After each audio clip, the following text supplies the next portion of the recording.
Fulco de Verdura, who would go to his favorite beach and would be inspired by everything that was around him. Есть много известных домов, производящих ювелирные изделия. Есть знаменитый дом Fulco de Verdura, где все, что создано, передает драгоценностей, украшений, сделано и вдохновлено морем. He said when he saw cherry trees, he saw rubies. When he saw lemon trees, he saw citrine. And he decided to encrust them all on seashells and make jewelry that was divine. На что бы он ни смотрел, там это могут быть фруктовые деревья, любые объекты, он видит в них везде проявления морских существ, контрактных, и все его возвращает к дизайну, основанному на морских предметах. And then there's Alexander McQueen, who one day walking down the beach saw some razor clams, went back to his house and grabbed a bucket and filled that bucket with razor clams, took it into his studio the next week, and this was the result. То, о чем я рассказываю, и о вдохновении, и о таланте вдохновляться от всего, что вокруг нас окружает. Например, это вот случай с Александром Маккуином, как было создано это платье.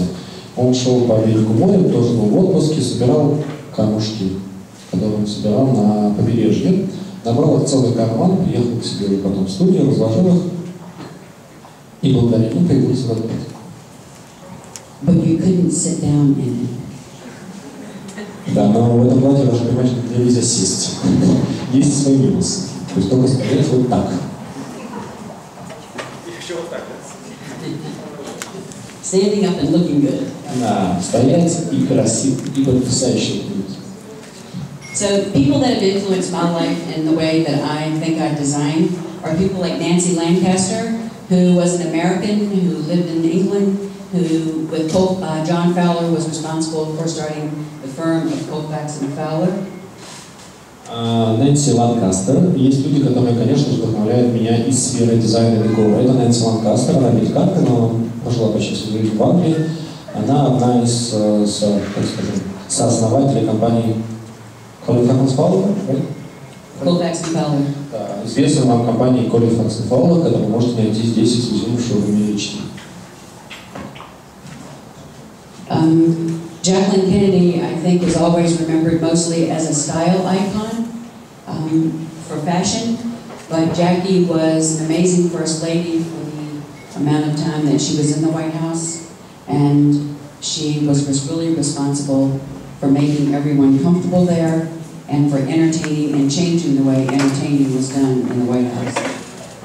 Jackie Kennedy, это персона всем известна, жена президента США, было золотое время, и ее все знают как икону стиля в одежде, но она отвечала в Белом доме, когда был президентом за уют, всем было комфортно, за оформление многих праздников, вечеров и таких помещений, и ее стиль в интерьере тоже для Шарлотты очень важен. Jackie was very specific about how she wanted things done, and I always think great women of style are very specific about how they want everything done.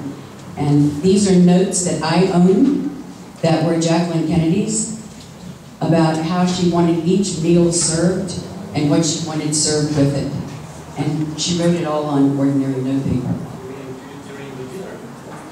Yes, she would write what she wanted served, how she wanted it served, very specific. Для Шарлотт, она считает, секрет стиля состоит в том, мы можем назвать стильными тех людей, которые крайне требовательны к любым мелочам, предельно требовательны.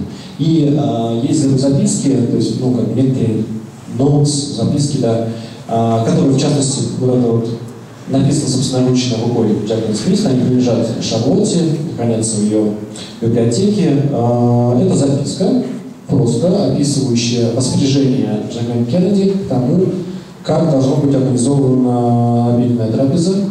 И там предельно, детально описано, что, в какой момент, в какой форме, в каком цвете, вместе с чем и как должна быть подана каждая деталь того обеденного перерыва, который будет происходить. Gloria Vanderbilt is about 87, 88 years old now. She is, of the Vanderbilt family, and known for her art, as well as her family heritage. But Gloria wrote a book about collage in the 1970s, which was really my inspiration. Есть человек, который тоже сильно на меня повлиял. Фамилия этого человека известна в бизнес-кругах. Это семейство Вандербилт, они их самых богатых людей в Америке. Так вот, Глория Вандербилт известна не как просто наследница богатого семейства, а как художник, занимающийся техникой коллажей. И сейчас ей уже жила 87-88 лет. Она опубликовала в 70-х свою книгу о коллажах. И по-прежнему, с тех пор, взяв эту идею, Шарлотта эксплуатирует эту технику и этот подход основной ее работе. And she's still painting and collaging today. И Глория Вандербилт по-прежнему творит свои произведения искусства в технике коллажа. So, the other person that we referenced earlier, and she probably should have been up there with Frank Gehry and the rest of them, was Coco Chanel. Because the way she revolutionized fashion, the way she changed the way women dressed, the way she took an ordinary material that no one else wanted to do anything with, knits, and she changed fashion forever. Ну и человека можно поставить в самом начале. Эту женщину знают все, это Коко Шанель. Человек, который сделал революцию в мире дизайна моды, и эта революция по-прежнему жива. То есть то, что она перевернула, по-прежнему также перевернуто. So back to Pauline de Rothschild, the last slide on Pauline. Here she is sitting next to her bed, the famous bronze bed made by Giacometti. I like that bed so much, I copied that bed too. And I made one for myself there on the right, from my house in Aspen. Помните Паулина де Ротшильд, там они говорили в стиле Шинозовой. Здесь ее фотография, где она сидит рядом с кроватью, вот с таким бронзовым балдахином. Мне она настолько понравилась, что я фактически ее скопировала. Скопировала для своего дома в Аспене, как нужен курорт. Вот это мой собственный интерьер. И я, честно признаюсь, я эти кровати очень много где повторяю вновь. Разумеется, это уже не антикварные вещи, это уже сделанные заново. And we have to throw in some guys here. Billy Baldwin is perhaps one of the most classic American male designers. He was, I don't know how to describe Billy, but he was an icon and he was a true gentleman. But this room was done in the 1970s for an American advertising executive and her husband, and at La Fiorentina. And I think that room is just as fresh and valid today as it was in the 70s. Есть и мужчины дизайнеры, давайте поговорим о них, они тоже, для меня очень важны. Это Билли Болдуин, классик американского дизайна. Вы смотрите сейчас на интерьер, если вы посмотрите на него, у вас может вполне создаться ощущение, и вы можете в это поверить, я сейчас скажу, что данный интерьер создан где-то в конце 19 века. Интерьер создан в конце 19 века, в 70-х годах, 20 века, и Билли Болдуин известен как джентльмен, который создавал интерьеры для джентльменов. То есть это такой мужской во многом интерьер. Но вот пример, насколько классик может быть классиком того, что вот создан интерьер, который может быть вроде как и современным или абсолютно классическим и создан сотни лет назад. And then there's Renzo Mongiardino, who I believe was one of the greatest theatrical sort of designers who believed in great decorative effect. И еще Монджардино, это один из великих теоретиков искусства дизайна. And so I think these two gentlemen are very different. And I love the work of both of them. And I think both of them have informed my work in very different ways. So that's why we need to expose ourselves to lots of different things and lots of different styles. Вот эти два джентльмена, с моей точки зрения, являются полной противоположностью в стилистике работы. У Джардина это всегда сумасшедшее количество предметов. Это просто много. Вот интерьер справа делал уже я, и он вдохновил меня на создание вот такого насыщенного интерьера, что я тоже очень люблю. Они друг другу противоречат, но вместе с этим как раз и в этих противоречиях, и сочетании этих противоречий рождается что-то новое, потрясающее. So as I said, travel is one of the greatest sources of inspiration for me. And I can't wait to go on vacation in 2 days to Barcelona. И я не врала вам, когда говорила, что для меня обязательно постоянно путешествовать и обязательно постоянно отдыхать. Поэтому сейчас я, побывав впервые в России своим официальным визитом, отчасти получив удовольствие поработав, прямо сразу отсюда отправляюсь в Барселону и на юг Франции для того, чтобы 2 недели провести в отпуске. Вдохновиться. Зачем? But when I'm traveling, I love to go to house museums because I think it's really interesting to see how other people live in their houses. Когда я путешествую, для меня одной из ключевых пунктов программы является посещение музеев интерьера, домашних музеев, где сохранился полностью интерьер, в котором жили когда-то люди. И это история какой-то конкретной семьи, а не сборище от объектов. House museums suggest a way of living and a certain joie, which I think is what we are all after when we are doing interior design. We are there to create a backdrop, but we are there to create the backdrop for someone to have a joyous life. Что мы видим, когда мы приходим в музей, где жила настоящая семья, и где мы просто видим и чувствуем, как здесь жили. Вот как могла происходить здесь жизнь, каким характером она шла, что наполняло жизнь людей, какими были хобби, насколько быстро или там, медленно текла, много ли было гостей. И через интерьер люди тогда вырисовывали свою жизнь и стремились получить удовольствие. И в этом я вижу и свою сейчас ключевую задачу декоратора. Это создать интерьер, в котором клиент будет чувствовать себя счастливым и сможет себя максимально, полно реализовывать.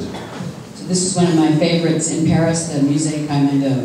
Один из примеров, таких музеев много. В Париже есть музей семьи Командо с трагической судьбой. Если бы не был, я вам очень рекомендую посетить. И вот пример такого музея. In Lake Como, Villa Balbianello.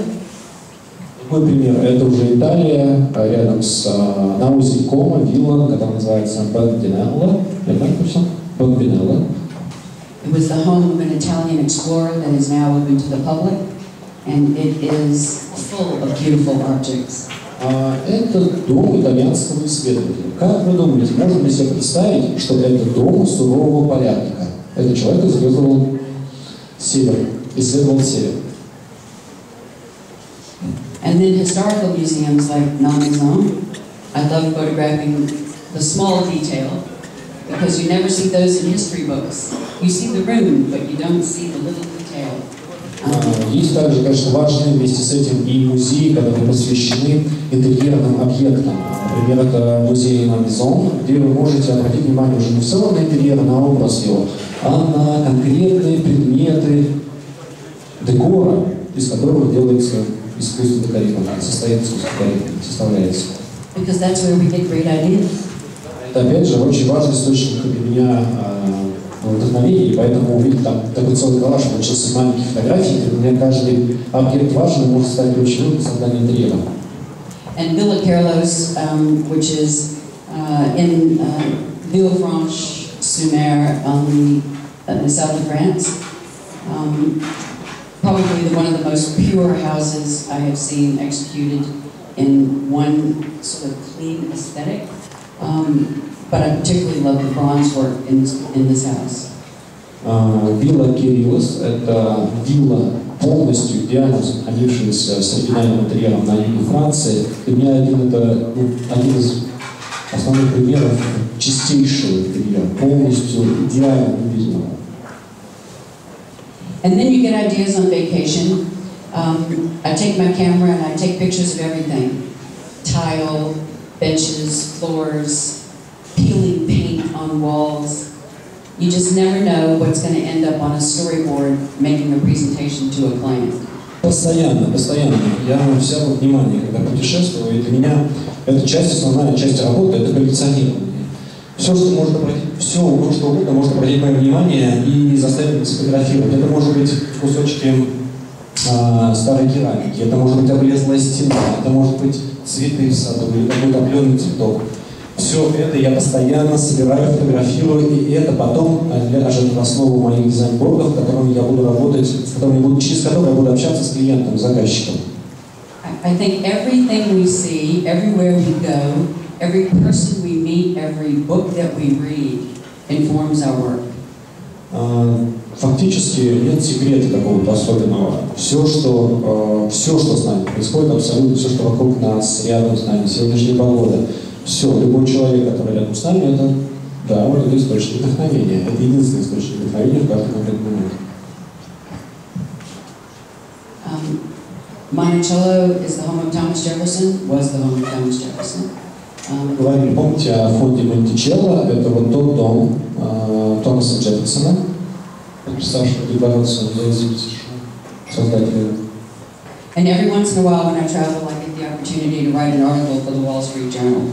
Для меня очень важна активность журналиста, я еще и журналист, когда я могу поделиться своими впечатлениями своих путешествий. И в частности, вот я веду раздел в Wall Street Journal, посвященный, так скажем, моим отчетам о визите в тот или иной музей или в тот или иной парк, или ландшафтный.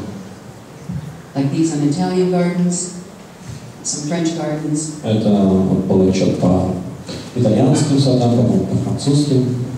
And then there's one garden that ends up being the biggest inspiration of all, which is the Priory at Notre-Dame-du-Seine in France. Вот для меня есть определенный сад, который имеет такое особое значение. Это сад Priory de Seine во Франции.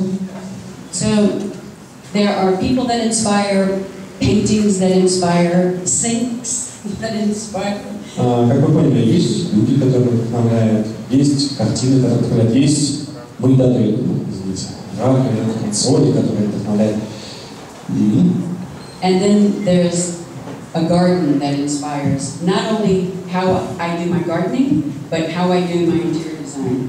Но сады, которые вроде бы отношение к интерьеру, это аутерьер, да? Это интерьер. Сады могут также быть вдохновением для создания интерьера. Для меня это важнейшая часть творчества. Their gardener makes windows in the hedges. Вот это пример того, как я взяла идею из того сада и создала свой сад. Я отразила эти идеи в своем саду, например, вот такие окна по естественной форме плетения. And they weave all of the seats in the garden out of chestnut. Все сиденья, все скамейки, там, изгороди сделаны вот за счет плетения прутьев. So when I went there, I think it was probably the structure of the garden, the fact that it was all green, the incredible shapes that caused me to write this article for the journal. Я посвятил отдельную статью в газете, в журнале этому именно саду, описав подробно его структуру, описав его элементы. And then I had an opportunity to bring the gardener from that garden to my house in the country to create these for me. И он потряс меня настолько, что я, не сказать, что скопировал, но создала что-то подобное у себя, как собственно. Так он выглядит. My garden in the country. So I just want to say one thing. The most important thing that you can do for yourself, and I think for your clients, is to keep your eyes open all the time. Because what you see, you never know where it's going to be, can just find you around the corner and inspire something that you're going to do. This morning I took pictures of brickwork, ironwork, all sorts of things. I don't know what I'm going to do with them, but I know somehow they're going to inspire some project someday. Для меня и для качественных клиентов, я всегда им говорю, принципиально важно, когда ставишь интерьер, сохранить состояние открытости. То есть ты постоянно должен впитывать, видеть, что вокруг тебя происходит. Я сегодня, глаза должны быть широко открыты, и они должны видеть и чувствовать, а не просто механистично смотреть. Сегодня я сделал массу фотографий, лепки, ковки, то, что я просто встретила или заметила, выхватила в том, что окружало меня на московских улицах. Я не знаю, когда я это использую, но это будет в моем архиве, и я полагаю, наверняка это в какой-то момент сработает.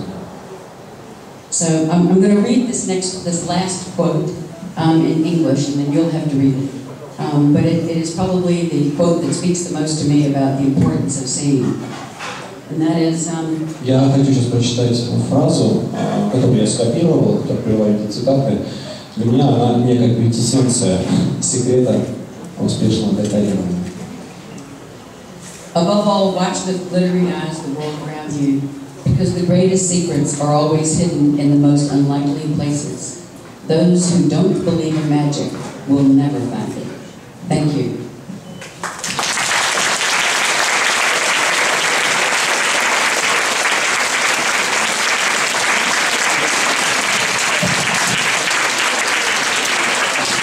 Для тех, кто, может быть, не до конца понял, я понял, что вы все поняли. Позволю себе перевести то, что было сказано, для полного понимания. Можно?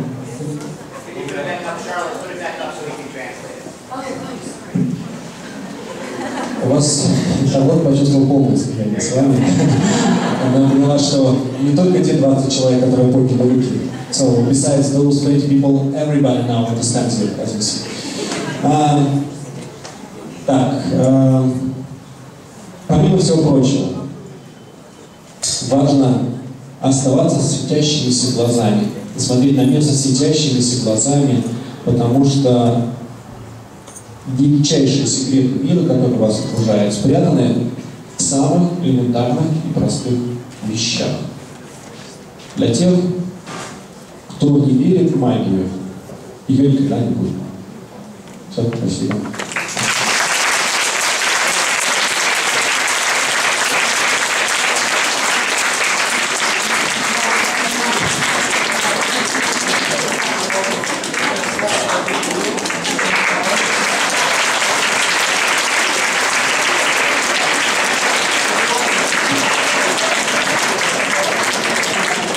Вы не расходились, сейчас будет возможность задать вопросы и будет еще одна информация. Вечер еще не закончился. Итак, я напомню, что сейчас наша вечеринка не заканчивается. Сейчас у вас есть возможность задать Шарлотты Мосс вопросы. После того, как мы закончим ваши вопросы, мы можем пообщаться приватно, и у вас будет возможность задать какие-то индивидуальные вопросы.